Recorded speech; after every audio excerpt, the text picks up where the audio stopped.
Good afternoon and welcome. Let's take a look at our top story. With an aim to revive the virus hit Europe's largest economy, German coalition parties have agreed on another $146 billion economic stimulus package. Chancellor Angela Merkel's ruling coalition has agreed a bumper stimulus package to speed up Germany's recovery at a time when the industry orders have plummeted 25.8% in April, suffering their biggest drop since records began in 1991. Coronavirus has slashed domestic and foreign demand for goods from Europe's biggest economy. And Germany's domestic orders have dropped 22.3%, while orders from abroad were down by 28.1% in April. The stimulus program follows a $800 billion rescue package agreed in March. In the package, value-added tax, or the VAT, will be reduced from 19% to 16% for 6 months, starting from the 1st of July, and a lower VAT rate for hospitality sector of 7%. The overall cost of the VAT measures to around $21 billion. The package also includes at least $11 billion a year to help municipalities struggling with lower tax receipts, with public spending on infrastructure and housing. The measures also include a one-time $341 billion stipend per child to help families, as well as the doubling of incentives to promote the sale of electronic cars. Now, Germany's measures, which together with liquidity and loan guarantees equals more than 30% of its economic output. Experts say Germany, where the economic packages go substantially beyond any other national emergency programs launched by other Eurozone countries, has weathered the crisis better than many of its European neighbours. Now we are being joined by our DW correspondent, Chipanda Chimbelu, live from Berlin. Good afternoon. Thanks for being with us. Germany has unveiled its biggest stimulus package on record. It's a €130 billion plan, and it aims to have the economy out of a coronavirus-induced recession. Can you break down the stimulus package for us?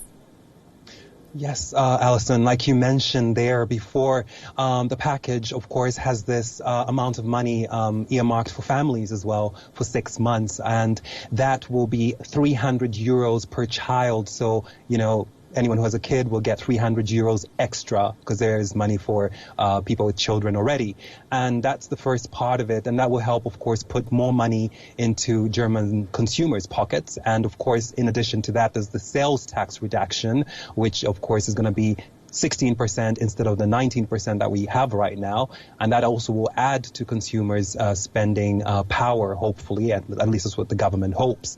And, of course, then the money for municipalities, which you've already mentioned, and a €50 billion amount, which has also been earmarked just for innovation and spending on digitization and also climate change solutions. So there's quite a bit in there. Right. And what has the response been in Germany? Well, of course, the response here in Germany, has mostly been welcoming to this stimulus package, as you can imagine, because Germany is known for, being very tight with its money. And so it loosening the purse strings is something very welcome. There has been some criticism, though, from the country's largest private sector employer, to which around 800,000 jobs are linked, and that's the auto industry. And they're not too happy because, of course, the financial incentives are going to people who are buying electric vehicles and not to people who buy petrol or diesel fueled vehicles. So for them, that will be a problem because they won't get as much as they would have liked to from this stimulus package. Right, and Chipanda, could you take us through what the situation is like in the rest of Europe? Well, the situation, of course, in the rest of Europe isn't better. Germany's economy is one of the strongest, obviously. And in the rest of Europe, we're talking about, a contraction in the first quarter of 3.8%. And we had yesterday the ECB president, Christine Lagarde, talk about expanding the bond buying program by €600 billion.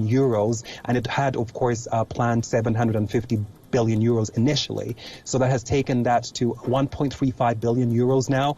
And that actually was beyond what experts had been expecting. They had been expecting an increase of 500 billion euros. So the ECB is being very aggressive in trying to stabilize the Eurozone economy. And at the same time, Christine Lagarde still warned that it's bumpy times ahead for the Eurozone economy. You mentioned, of course, like German manufacturing figures are obviously reflective of what's going on across the Eurozone. So it looks like it's going to be a couple of bleak months ahead for the Eurozone. Alison. Right, and we have touched on a few points in the plan. Can we quickly focus on the German auto sector and how that will be impacted? Well, obviously, the auto sector has mentioned that there isn't enough money. The auto sector is really struggling at this point. Not enough people are buying vehicles, as you can imagine. In fact, people were buying more bikes than vehicles. So car sales or new car registrations in Germany and in Europe are really at historical lows right now.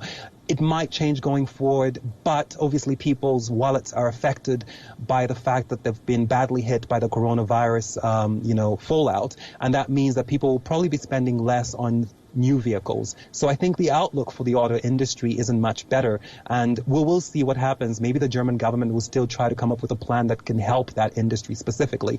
But obviously there's money already earmarked to help people who are on unemployment or could be on unemployment, stay employed. And so the government is already spending money on that. So we have to see how things pan out.